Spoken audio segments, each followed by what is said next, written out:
समय हम सब यहाँ जोरदार तालियां बजती रहें। लगातार आपकी तालियों के साथ इस नए शिक्षा वार्ड की निगम पार्षद पिंकी जी का भी हार्दिक स्वागत करते हैं।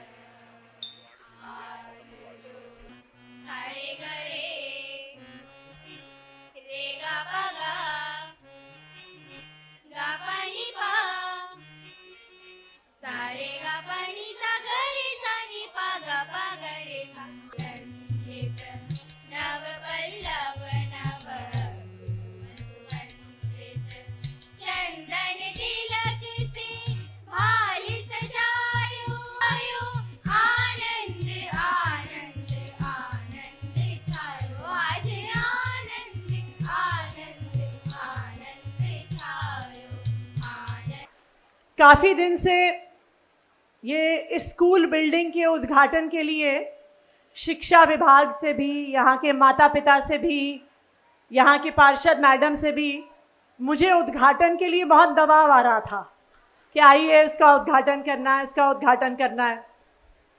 तो मैं ये सोच रही थी कि जी एक स्कूल बिल्डिंग ही तो है, यहाँ पे सब इतना प्रेशर क्यों बना रहे हैं कि इसके उद्घाटन के लिए आना है।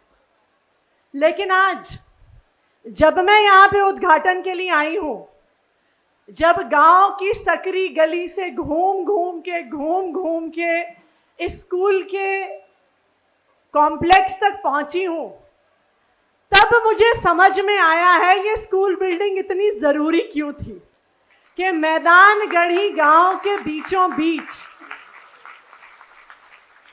एक ऐसी जगह पर जहां पर स्कूल तो छोड़िए, सड़क बनाने तक की भी जगह नहीं है। मुझे लगता है कि जिस सड़क से मैं आई यहाँ पे आखिरी 1.5-2 किलोमीटर जहाँ से मेरी गाड़ी चल रही थी, कि अगर सामने से कोई दूसरी बड़ी गाड़ी आ जाती, दोनों गाड़ियाँ पार नहीं कर पाती।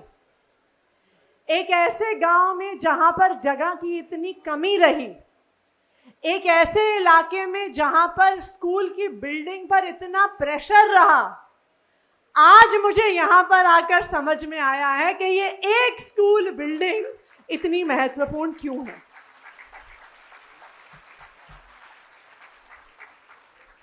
जिस स्कूल ब्लॉक का आज हम उद्घाटन कर रहे हैं, आज जहां पे ये शानदार 4 तल्ले की मॉडर्न बिल्डिंग खड़ी है, वहां पर याद करिए कुछ साल पहले टूटे फूटे 4 टीन शेड वाले क्लासरूम होते थे, याद है आपको? और हमारे बच्चे उन्हीं टूटी फूटी क्लासरूम में पढ़ते थे क्योंकि उनके पास पढ़ने की और कोई जगह नहीं थी। और माता पिता अपने दिल पे पत्थर रख के बच्चों को स्कूल में भेजते थे। जिसके पास पैसे होते थे वो सोचते थे कि जी बच्चे को इस टीन वाले स्कूल में तो नहीं पढ़ाना, कहीं दूर भेज देते हैं। लेकिन हर परिवार के पास अपने सभी बच्चों को प्राइवेट स्कूल में भेजने के भी पैसे नहीं होते थे। तो खास करके मैं कहूँगी, जब परिवार के पास एक बच्चे को प्राइवेट स्कूल में भेजने के पैसे होते हैं तो वो अपने बेटे को प्राइवेट स्कूल में भेजते थे और अपने बेटियों को उस टेंट वाले स्कूल में, टीन वाले स्कूल में पढ़ने के लिए भेज देते थे। बताइए सही कह रही हूँ, गलत कह रही हूँ? ऐसा ही होता था ना।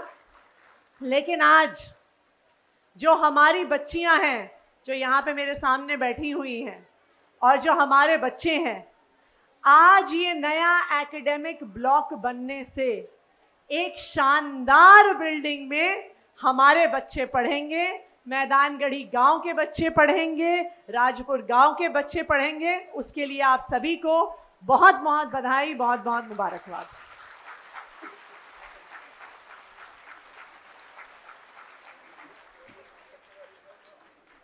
ये जो शिक्षा क्रांति आज मैदानगढ़ी गांव तक पहुंची है, इसकी शुरुआत 2015 में हुई थी। 2015 में जब अरविंद केजरीवाल जी दिल्ली के मुख्यमंत्री बने तो उन्होंने एक प्रण लिया था। उन्होंने प्रण लिया था कि दिल्ली के हर बच्चे को, चाहे वो अमीर परिवार से आता हो, चाहे वो गरीब परिवार से आता हो, हर बच्चे को अच्छी से अच्छी शिक्षा मिलनी चाहिए। आप याद करिए उससे पहले कैसे होते थे सरकारी स्कूल। स्कूल के अंदर घुसिए तो सबसे पहले टॉयलेट की बदबू आती थी, ऐसे होते थे हमारे सरकारी स्कूल। स्कूल के अंदर जाइए, पीने का पानी नहीं होता था, बच्चों के बैठने के लिए टेबल कुर्सी नहीं होती थी, क्लासरूम में टीचर नहीं होते थे, क्योंकि टीचर की ड्यूटी कभी इलेक्शन में, कभी पल्स पोलियो की ड्रॉप लगाने में, कभी आधार कार्ड बनवाने में लगा दी जाती थी। पंखे टूटे हुए होते थे, लाइटें टूटी हुई होती थी। एक क्लासरूम में जिस पे टीन टप्पर की छत होती थी, हमारे बच्चों को ठूस ठूस के भरा जाता था। ऐसे होते थे दिल्ली के सरकारी स्कूल।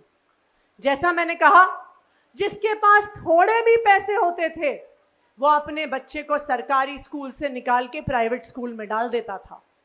लेकिन बहुत सारे परिवार ऐसे थे जिनके पास और कोई रास्ता नहीं था, वो दिल पे पत्थर रख के अपने बच्चों को सरकारी स्कूल में भेजते थे।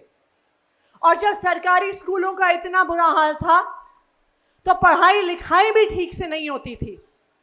बच्चे अक्सर पढ़ाई बीच में छोड़ दिया करते थे। अगर पढ़ाई पूरी भी करते थे तो क्योंकि पढ़ाई लिखाई का स्तर अच्छा नहीं होता था, स्कूल से निकलने के बाद बच्चे कॉलेज नहीं जा पाते थे, अच्छी नौकरी नहीं कर पाते थे, उनको अच्छे मौके नहीं मिल पाते थे। और इसका नतीजा क्या था कि गरीब परिवार का बच्चा गरीब ही रहता था, उसको आगे बढ़ने का मौका नहीं मिलता था। ये थी हमारी शिक्षा व्यवस्था की हालात। कहते हैं ना, हमारे देश में कहते हैं कि आपका भाग्य आपकी हाथ की लकीरों में लिखा होता है। कहीं ना कहीं हमारे बच्चों के लिए सच्चाई थी। 3 साल की उम्र पे उसका भविष्य तय हो जाता था। अगर वो एक ऐसे घर से था जहां पे माता पिता महंगे स्कूल की फीस दे सकते थे, तो वो अच्छे स्कूल में जाता था, अच्छी पढ़ाई करता था, उसके बाद अच्छे कॉलेज में एडमिशन लेता था और वहां से अच्छी नौकरी करके आगे निकलता था। लेकिन गरीब परिवार से आता तो टूटे फूटे टीन टप्पर के स्कूल में पढ़ता, शायद पढ़ाई बीच में छोड़ देता, पढ़ाई पूरी भी करता तो सिर्फ दुकान में काम करने का, मैकेनिक बनने का मौका मिलता। यानी 3 साल की उम्र पे उस बच्चे का भविष्य तय हो जाता था। लेकिन 2015 में दिल्ली में एक चमत्कार हो गया। दिल्ली की हाथ की लकीर बदलने वाला मुख्यमंत्री, दिल्ली का बेटा, दिल्ली वालों का भाई अरविंद केजरीवाल दिल्ली का मुख्यमंत्री बन गया। और हमारे बच्चों की हाथ की लकीर उस एक आदमी ने बदल डाली। सबसे पहला कदम जो अरविंद केजरीवाल जी ने उठाया, उन्होंने दिल्ली के शिक्षा के बजट को दुगुना कर दिया। दिल्ली पूरे देश में इकलौता राज्य बना जो अपना 1/4 बजट 25% बजट शिक्षा पे लगाता है। और आज भी पूरे देश में इकलौता ऐसा राज्य है जो 10 साल बाद भी अपने बजट का सबसे बड़ा हिस्सा आपकी बच्चों की शिक्षा पर लगाता है, हमारे इन बच्चों को अच्छा भविष्य देने पे लगाता है। ये जो बिल्डिंगें बनी, आज ये बिल्डिंग तो हम मैदानगढ़ी में देख रहे हैं, पर दिल्ली के इतने ऐसे हिस्से हैं जहां पर क्लासरूम की कमी थी, जहां पे बिल्डिंग टूटी फूटी थी, जहां पे टीन टप्पर में हमारे बच्चे पढ़ते थे। 1947 यानी जब से देश आजाद हुआ तब से लेके 2015 तक 2015 तक पूरी दिल्ली में 24,000 क्लासरूम बने दिल्ली के बच्चों के लिए। लेकिन 2015 से आज तक सिर्फ 10 साल में अरविंद केजरीवाल ने 22,000 क्लासरूम दिल्ली के बच्चों के लिए बना दिए। जितना आजादी के 65 साल में काम हुआ, उतना अरविंद केजरीवाल जी ने 10 साल में करके दिखा दिया। यहां पे नरेश जी बता रहे हैं कि छतरपुर विधानसभा में ही 14 नई स्कूल की बिल्डिंग पिछले 10 साल में तैयार हुई है। तो छतरपुर विधानसभा के निवासियों को उसके लिए बहुत बहुत बधाई, बहुत बहुत मुबारकबाद। लेकिन सिर्फ क्लासरूम नहीं बने, क्लासरूम में अच्छे डेस्क आए। आप लोगों को मौका मिले तो ये उद्घाटन खत्म होने के बाद बिल्डिंग के अंदर भी जाइएगा, बच्चों का क्लासरूम देखिएगा, बच्चों की लैब देखिएगा, बच्चों के पढ़ने के लिए लाइब्रेरी देखिएगा। आप भूल जाएंगे कि आप एक सरकारी स्कूल की बिल्डिंग में आए हैं। आपको लगेगा कि किसी महंगे प्राइवेट स्कूल के अंदर आए हैं। ये मैं आपको दावे के साथ कह सकती हूं। हमने बिल्डिंग बनाने के साथ, डेस्क लाने के साथ, साफ सफाई करने के साथ अपनी टीचर्स की ट्रेनिंग करी। दिल्ली इकलौती ऐसी सरकार बनी जिसने अपने प्रिंसिपल्स को, अपने टीचरों को ट्रेनिंग के लिए विदेश भेजा, देश की सबसे बड़ी बड़ी संस्थाओं में भेजा। दिल्ली के सरकारी स्कूल के टीचर, दिल्ली के सरकारी स्कूल के प्रिंसिपल कैम्ब्रिज ट्रेनिंग लेने गए। दुनिया की सबसे नंबर 1 यूनिवर्सिटी में दिल्ली के सरकारी स्कूल के प्रिंसिपल्स को अरविंद केजरीवाल जी ने भेजा। हमारे टीचर सिंगापुर गए, हमारे प्रिंसिपल्स को हमने IIM अहमदाबाद भेजा। हो सकता है कि बहुत सारे जो हमारे बुजुर्ग बैठे हैं उन्हें पता नहीं हो IIM अहमदाबाद क्या है, पर आप अपने बच्चों से पूछिएगा। आज देश की नंबर 1 संस्था, जहां पे पूरे देश से बच्चे मैनेजमेंट की पढ़ाई लेने के लिए बड़े बड़े टेस्ट देते हैं, बड़ी मुश्किल से एडमिशन लेते हैं, उस नंबर 1 की मैनेजमेंट संस्था में हमने दिल्ली सरकार के प्रिंसिपल्स को भेजा कि वो हमारे बच्चों को अच्छी शिक्षा दे सकें। शिक्षा की ट्रेनिंग का बजट मात्र 10 करोड़ रुपए होता था अरविंद केजरीवाल जी की सरकार आने से पहले। अरविंद केजरीवाल जी ने कहा कि अगर हम अपने टीचरों को वर्ल्ड क्लास शिक्षा ट्रेनिंग नहीं देंगे तो वो हमारे बच्चों को वर्ल्ड क्लास शिक्षा कैसे देंगे। तो अरविंद केजरीवाल जी ने टीचर्स की ट्रेनिंग का बजट 10 करोड़ से बढ़ाकर एक बार में ही 100 करोड़ कर दिया, 10 गुना बढ़ा दिया कि हमारे बच्चों को वर्ल्ड क्लास शिक्षा मिल सके। ना सिर्फ इतना, हमारे बच्चों के लिए 38 स्कूल्स और स्पेशलाइज्ड एक्सीलेंस बनाए गए कि जब हमारे बच्चे, कोई साइंस में अच्छा है, कोई आर्ट में अच्छा है, कोई म्यूजिक में अच्छा है, लेकिन सरकारी स्कूल के बच्चे, आम परिवार के बच्चे खास ट्रेनिंग और कोचिंग के पैसे नहीं दे पाते।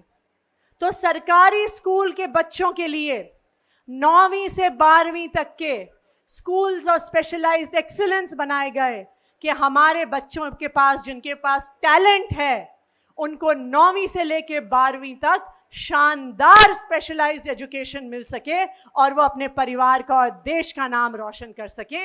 ये है अरविंद केजरीवाल जी की शिक्षा क्रांति।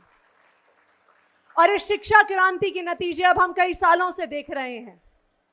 एक समय ऐसा था कि सब लोग सिफारिश करते थे कि हमारे बच्चे का एडमिशन इस प्राइवेट स्कूल में करवा दो, उस प्राइवेट स्कूल में करवा दो। आज जब दिल्ली के सरकारी स्कूल के एडमिशन खुलते हैं तो मेरे पास एक विधायक और एक शिक्षा मंत्री होने के नाते ये सिफारिश आती है कि इस सरकारी स्कूल में एडमिशन करवा दो, उस सरकारी स्कूल में एडमिशन करवा दो। अब दिल्ली में शिक्षा की तस्वीर बदल गई है। पिछले 7 साल से दिल्ली के सरकारी स्कूलों के नतीजे प्राइवेट स्कूलों से बेहतर आ रहे हैं। क्या आपने सोचा था ऐसा संभव है? कभी सोचा था क्या? कभी नहीं सोचा था ना। लेकिन अरविंद केजरीवाल ने ये करके दिखाया। आज दिल्ली एक इकलौता राज्य है जहां पर माता पिता अपने बच्चों को प्राइवेट स्कूल से निकाल कर सरकारी स्कूल में एडमिशन दिलवा रहे हैं। पिछले 3 साल में 4 लाख से ज्यादा बच्चों ने प्राइवेट स्कूल छोड़ कर सरकारी स्कूलों में एडमिशन लिया है। यह है अरविंद केजरीवाल जी की शिक्षा क्रांति। पहले सरकारी स्कूल में पढ़ने वाला बच्चा सोचता था कि मैं कहां आगे पढ़ाई करूंगा, मुझे पढ़ाई का मौका नहीं मिलेगा, मुझे नौकरी का मौका नहीं मिलेगा। लेकिन आज दिल्ली सरकार के स्कूलों में पढ़ने वाले बच्चे मैकेनिक नहीं बन रहे हैं, वो आज डॉक्टर बन रहे हैं, वो इंजीनियर बन रहे हैं, वो बड़े बड़े वकील बन रहे हैं, वो आईएएस अधिकारी बन रहे हैं। हर साल दिल्ली सरकार के स्कूलों के 1000 से ज्यादा बच्चे आईआईटी, जेईई, नीट का एग्जाम पास करके देश के सबसे बड़े बड़े इंजीनियरिंग कॉलेज और मेडिकल कॉलेज में एडमिशन ले रहे हैं। ये है अरविंद केजरीवाल जी की शिक्षा क्रांति। इस सरकार का एक ही सपना है, इस सरकार का ये सपना है कि चाहे बच्चा एक अमीर परिवार में पैदा हो या बच्चा एक गरीब परिवार में पैदा हो, हर बच्चे को आगे बढ़ने का मौका मिलना चाहिए, हर बच्चे को इस देश को आगे बढ़ाने का मौका मिलना चाहिए। और आप सोचिए, रहने दो रहने। और आप ये बात सोचिए कि अगर हमारे बच्चे सरकारी स्कूलों में पढ़ के डॉक्टर बनते हैं, इंजीनियर बनते हैं, तो एक पीढ़ी में वो अपने परिवार को गरीबी से बाहर निकाल सकते हैं। हमें फिर किसी सरकार की जरूरत नहीं पड़ेगी, फिर हमें किसी राशन कार्ड की जरूरत नहीं पड़ेगी। हमारे बच्चे पढ़ लिख के हमारे परिवार को आगे बढ़ाएंगे। देखिए, आज दिल्ली के लोकप्रिय मुख्यमंत्री अरविंद केजरीवाल जी जेल में क्यों हैं? आज दिल्ली के लोकप्रिय मुख्यमंत्री अरविंद केजरीवाल जेल इसलिए हैं क्योंकि वो हमारे बच्चों को अच्छी शिक्षा दे रहे थे। हमारे सामने हमारे इतने दुश्मन हैं, इतनी पार्टियां हैं, हम उनसे कहते हैं कि भाई अगर अरविंद केजरीवाल ने अच्छे स्कूल बनाए हैं तुम अपने राज्यों में इससे अच्छे स्कूल बना के दिखा दो। अगर अरविंद केजरीवाल अपने बच्चों को आईआईटी, जेईई में एडमिशन दिलवा रहा है, तुम विदेश में एडमिशन दिलवा दो। अगर अरविंद केजरीवाल की सरकार में टीचर आईआईएम अहमदाबाद ट्रेनिंग लेने जा रहे हैं तो तुम उन्हें विदेश ट्रेनिंग में भिजवा दो। अगर अरविंद केजरीवाल की सरकार मोहल्ला क्लिनिक में फ्री दवाई देती है तो तुम भी अपने राज्यों में दिलवा दो। अगर अरविंद केजरीवाल की सरकार 24 घंटे फ्री बिजली देती है, फिर भी 24 घंटे बिजली देती है, फिर भी जीरो बिल आता है, तो तुम भी अपने राज्यों में करवा दो। लेकिन नहीं, उनसे तो ये होता नहीं है। इसलिए नहीं होता क्योंकि इतना काम करने के लिए एक पढ़ा लिखा और ईमानदार मुख्यमंत्री चाहिए होता है, जो दिल्ली के लोगों ने चुन के भेजा है। तो जब अरविंद केजरीवाल की तरह काम नहीं कर सकते तो अरविंद केजरीवाल को झूठे मुकदमे में फंसाकर जेल में भेज देते हैं। लेकिन वो सोचते हैं कि अरविंद केजरीवाल को जेल में भेज देंगे तो दिल्ली वालों के काम बंद हो जाएंगे। लेकिन आप सबका प्यार है, आप सबका आशीर्वाद है कि जेल में होने के बावजूद भी अरविंद केजरीवाल जी ने दिल्ली का एक भी काम रुकने नहीं दिया। यह आपके प्यार और आपके आशीर्वाद की वजह से हुआ है। और आज ये एक भरोसा भी दिला सकती हूं आपको कि आपके प्यार में और आपके आशीर्वाद में इतनी ताकत है, खास करके हमारी माताओं और बहनों के प्यार में इतनी ताकत है, जिन्होंने अरविंद केजरीवाल जी के लिए पूजा करी है, जिन्होंने उनके लिए व्रत रखे हैं, जिन्होंने उनके लिए मंदिरों के दर्शन करे हैं कि नहीं करे हैं? करे हैं ना? मैं ये कह सकती हूं कि माताओं और बहनों के इस प्यार में इतनी ताकत है कि अरविंद केजरीवाल जी जल्दी आएंगे और आप लोगों के बीच में आएंगे और पूरी ताकत से आप लोगों के काम करेंगे। ये आज सबको वादा करके जा रही हूं।